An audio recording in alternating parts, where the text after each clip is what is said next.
So, So what is the context of this picture for the benefit of people that are looking? Can you describe who had taken this picture and kindly explain the context, please? ah, kung maalala ko po, ako po ang nagpicture nito. Kasi dyan lang po ako nakakita ng ganyan karaming pera. First time ko po yan. Kaya pinicturean ko, natuwa po ako.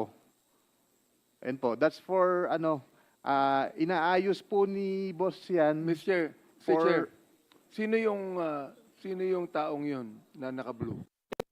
Wait for picturean na nakatayo sa harap po ng mga pera. Yung half body po, si Boss Henry Alcantara ko po yan. Okay. Kanino binigay ang pera, Mr. Chair? Kanino binigay ang perang yan? Hindi, sorry. Sige, pakikwento po muna yung what is the context of this picture? Yan po, ang context po niyan is, kung makikita niyo po, magkakahiwalay po yung pera. May mga designated person po na pagbibigyan yan, Your Honor. So, Can he name them kung sino pagbibigyan ng mga perang yan? I'm sorry, Your Honor. sino po daw yung pagbibigyan ng mga pera po na yan, supposedly? Ito na nga po yung sinasabi ni Boss na sa mga... Alright, next picture, please. Chair. Pwede lang po maklarify saan ang lugar at anong date ng picture na yan? Saan daw po yung lugar at saan yung date? Sa office po namin yan, sa Bulacan First District Engineering Office. Okay, napakalinaw po. May limpak-limpak na salapi sa district office mismo. Kailan? No? At kailan? I believe mga 2022 po or 2023 yan. Alright. Something like Chair, that. meron namang mga paraan para ma-determine yung precise Yeah. date, di ba? I think we will get the Impor- metadata of this. Importante For po yun. submission, At yes. to clarify, pasensya na po, to clarify lang po, normal po ba sa opisina ng gobyerno, ng DPWH, na merong ganyang piles of cash sa mga transaksyon ng gobyerno? Please Sa mga respond. regular na transaksyon ng gobyerno? Please respond, Mr. Engineer Hernandez, please. Sa All right. Just answer, please. Sa Then office- we will proceed. sa office po namin, normal po yan. Okay, next picture, please. Mr. Chair, just to clarify, Mr. Chair, Okay, Congressman Pakita nga Sutay. isang picture po. kay Engineer Bryce, yung on the lower right portion ng picture,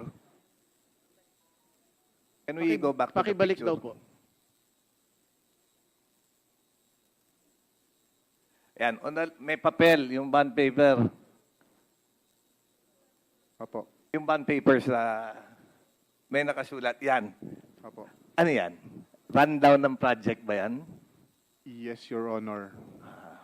Mr. Chair, mayroon akong tanong kanina. All right.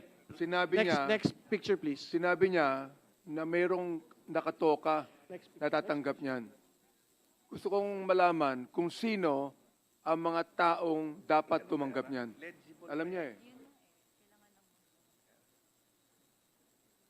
Your Honor, hindi ko po alam kung sino. Basta kami po, inuutusan lang po na ayusin yung mga pera. Itong amount na to para sa ganito, ihanda mo dyan, may pagbibigyan yan. Ganun lang po, sinesegregate po namin yung mga pera. Yun lang po. And the rest, kagaya nga po ng sabi ko, is ang Yan, politiko look po, at that. ang politiko or yung proponent po, si Boss Henry lang po ang kausap.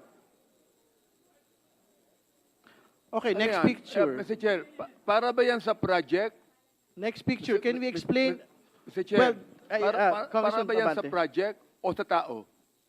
Bibigay ba yan sa tao o para sa project yan? Yes. Please respond. As far as my knowledge is concerned, ibibigay po yan sa tao. Yung nga pong tinatawag na proponent, nakausap niya. For that particular picture, alam po ba natin kung sino ang pagbibigyan? To be honest, Your Honor, hindi ko po matandaan na. Kasi Alright. that's way back a couple of years ago na. Okay, this is a next picture with another set of piles of cash. Ano po yung context nitong litrato pong ito? Ito po, kung ipinakita nyo, yung nakita po na pinakaunang pictures na marami pong tao, this is the same exact place. So, ibig ko pong sabihin dito, sa tambayan po namin yan eh. So, yan po yung, dyan po pine-prepare yung mga pera for delivery with regard sa mga proponent na kausap ni Boss Henry Alcantara.